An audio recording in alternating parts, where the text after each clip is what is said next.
ಕರ್ನಾಟಕ ಮಾದರ ಮಹಾಸಭಾ ನೋಂದಣಿಯ ಜಾಗೃತಿ ಸಭೆ. ಇಂಜಿನಿಯರಿಂಗ್ ಮೆಡಿಕಲ್ ಕಾಲೇಜುಗಳ ಸ್ಥಾಪನೆಗಾಗಿ ಜಾಗ ಖರೀದಿ. ನಾರಮಕಲಹಳ್ಳಿ ಕೃಷ್ಣಪ್ಪ.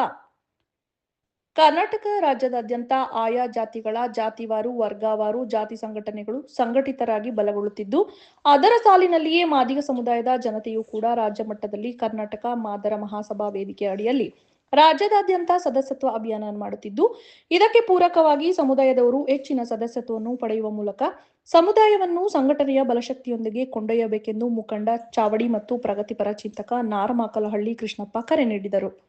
ನಗರದ ಪ್ರವಾಸಿ ಮಂದಿರದಲ್ಲಿ ನಡೆದ ಕರ್ನಾಟಕ ಮಾದರ ಮಹಾಸಭಾದ ಸದಸ್ಯತ್ವ ನೋಂದಣಿ ಅಭಿಯಾನಕ್ಕೆ ಚಾಲನೆ ನೀಡಿ ಮಾತನಾಡಿ, ಇತರೆ ಸಮುದಾಯಗಳ ಜನತೆಗೆ ಇಂಜಿನಿಯರಿಂಗ್ ಕಾಲೇಜ್, ಮೆಡಿಕಲ್ ಕಾಲೇಜ್, ಮಠಗಳು ಸೇರಿದಂತೆ ಭವಿಷ್ಯದ ಮಕ್ಕಳಿಗಾಗಿ ಶಾಶ್ವತ ಚಿರಾಸ್ತಿಗಳನ್ನು ಮಾಡಿದ್ದಾರೆ.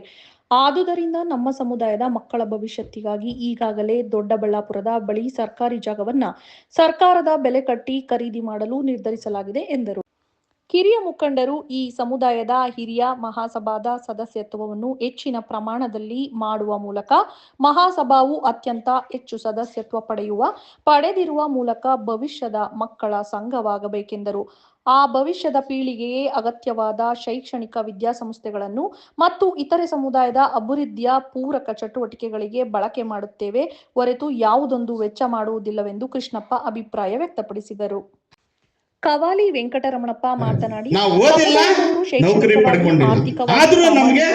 ನಮ್ಮದೇ ಆದಂತ ಒಂದು ಸಾಮಾಜಿಕ ಹಿನ್ನೆಲೆ ಇರೋದ್ರಿಂದ ನಮಗೆ ಮೀಸಲಾತಿ ಬೇಕು ಅಂತ ನಾವು ಹೋರಾಟ ಮಾಡಿ ಆದಷ್ಟು ನಮ್ಮ ಸಮುದಾಯದ ಕುಟುಂಬಗಳು ದುಃಖಗಳಿಂದ ದೂರ ಉಳಿದು ಅತ್ಯುತ್ತಮ ಶೈಕ್ಷಣಿಕ ಮಾರ್ಗವನ್ನು ಪಡೆಯುವ ಮೂಲಕ ರಾಷ್ಟ್ರ, ಅಂತಾರಾಷ್ಟ್ರೀಯ ಮಟ್ಟದಲ್ಲಿ ಅತ್ಯುನ್ನತ ಸ್ಥಾನಗಳನ್ನು ಅಲಂಕರಿಸಬೇಕು. ಆಗ ಮಾತ್ರ ಭವಿಷ್ಯದ ಮಕ್ಕಳ ಭವಿಷ್ಯತ್ತು ಉಜ್ವಲಗೊಳ್ಳಲಿದೆ ಎಂಬ ಅಗತ್ಯ ಆಲೋಚನೆಗಳನ್ನು ನಮ್ಮ ಸಮುದಾಯದವರು ಕಡ್ಡಾಯವಾಗಿ ಮಾಡಲೇಬೇಕೆಂದರು.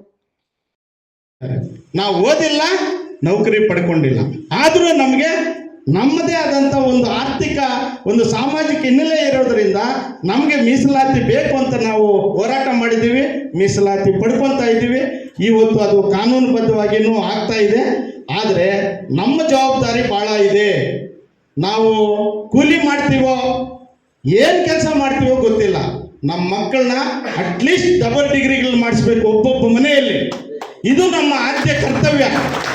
ಈ ಓದಿದಾಗ ಮಾತ್ರ ನಮಗೆ ಗೌರವ ಎಲ್ಲವೂ ಸಿಗುತ್ತೆ. ಅಂಬೇಡ್ಕರ್ ಅವರಿಗೆ ಓದಿದ್ದಕ್ಕೋಸ್ಕರ ಅವ್ರನ್ನ ಇವತ್ತು ನಾವು ದೇವರಾಗಿ ಪೂಜೆ ಮಾಡ್ತಾ ಇದ್ದೀವಿ.